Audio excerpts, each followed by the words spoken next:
in January 1999 for an induction course as a young administrative officer. I stayed here for a month. I was back again in 1999 and spent another 6 months here in advanced public administration course. And I must say that whatever little that I know in management of public affairs started from this great institution. So it's a very nostalgic morning for me that I'm back to where my life in public administration and management of public affairs started. Good morning, ladies and gentlemen. It's my great pleasure today to chair the first meeting of the third term of the devolved system of governance in our country. This is the 18th ordinary session of the council. I take this opportunity to laud my predecessor, who is my boss, His Excellency Dr. William Samoei Ruto, President of the Republic of Kenya and Commander-in-Chief of the Kenya Defense Forces, for successfully steering the council over the previous 2 terms. Having been briefed on the past achievements and challenges, I wish to confirm that the Kenya Kwanza administration and myself as the chairperson of this council is committed to ensuring that the mandate of the council is realized, and in particular that the decisions made are implemented without undue delay.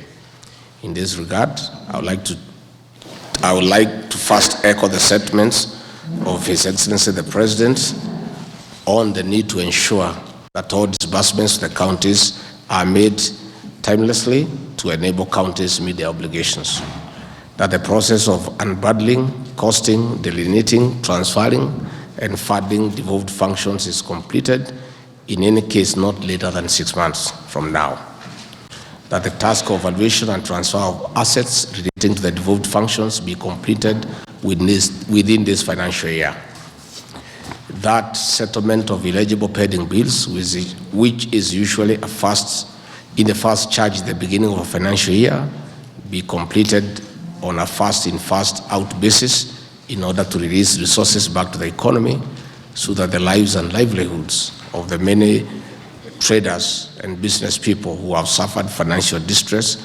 including bankruptcy, are restored. Also, the government will benefit through reduced financial risks from the potential interest payment and overall reduction in cost of goods and services to government because of prompt payment. To realize the above, I expect our members to actively participate meaningfully in all the council's main sessions and its committees in the spirit of mutual relations through cooperation and consultation. This will ensure that the gains in devolution are safeguarded and deepened without resorting to expensive dispute resolution through judicial intervention, where the alternative dispute resolution structures exist within intergovernmental mechanisms such as IBEC. With these remarks, I now formally open the meeting. I bring you greetings from President William Ruto, and he has told me to assure you of his commitment to make sure that the deliberations of this council will be implemented to the letter.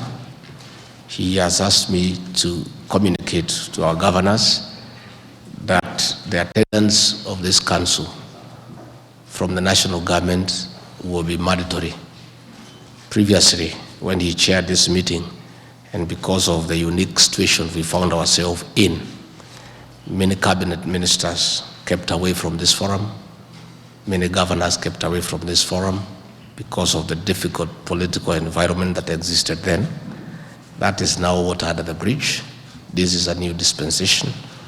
The President and I are in agreement that the way to turn around this economy and to run this country is through continuous engagement and a very close cooperation between the 2 levels of government. The President is clear and is categorical that the elections are over, and irrespective from what formation whatever governor came from is irrelevant.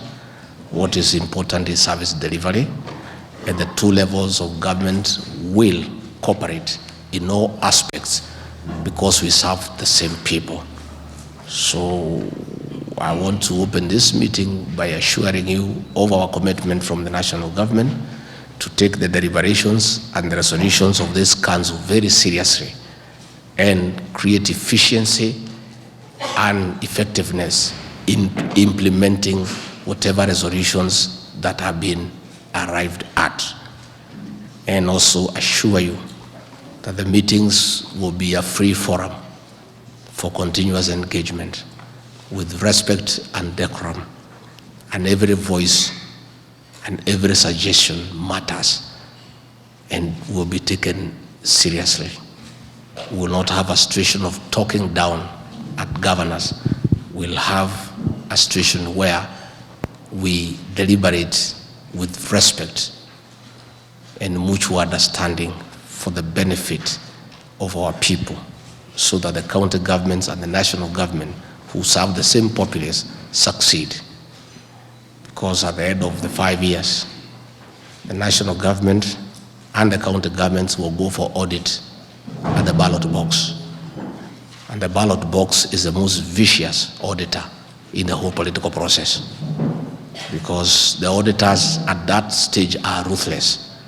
And if we don't work together, both levels of government will face the same auditor, and that auditor will not want to know which level of government you belong to.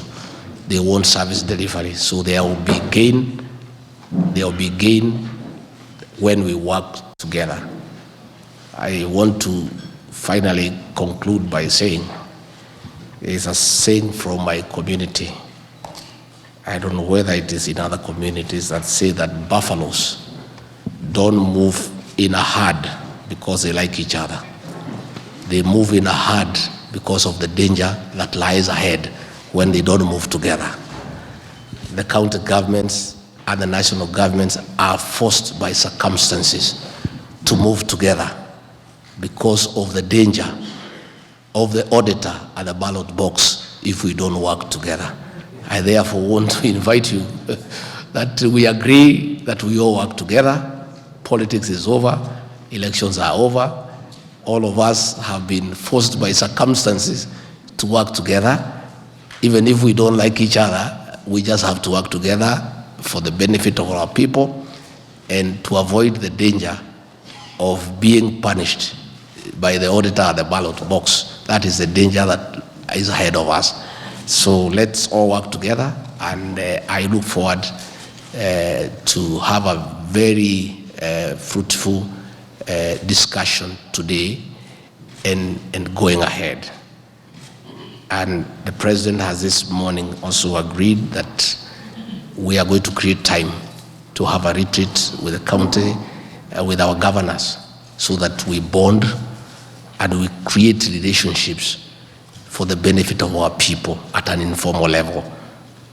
It is the President's intention to work together with the county governments, and we have made it very clear to our officers in the field, the county commissioners and the police commanders and everybody, that the Ruto administration does not envisage a conflict between the two levels of government. There is no conflict. All of us are working together, and the national government officials at the county levels have been appropriately directed to seek you out and to work with you for the benefit of our people. And I'm sure that has already started. And where there are issues, if they don't comply, feel free to let me know so that we align them properly, that there is no conflict between the two levels of government. What existed before then is a chapter that has been closed. The national government and the county governments are one. We serve the same people, and it is our intention to make sure that that relationship is enhanced so that we make progress for the benefit of our people. Thank you very much. Thank you.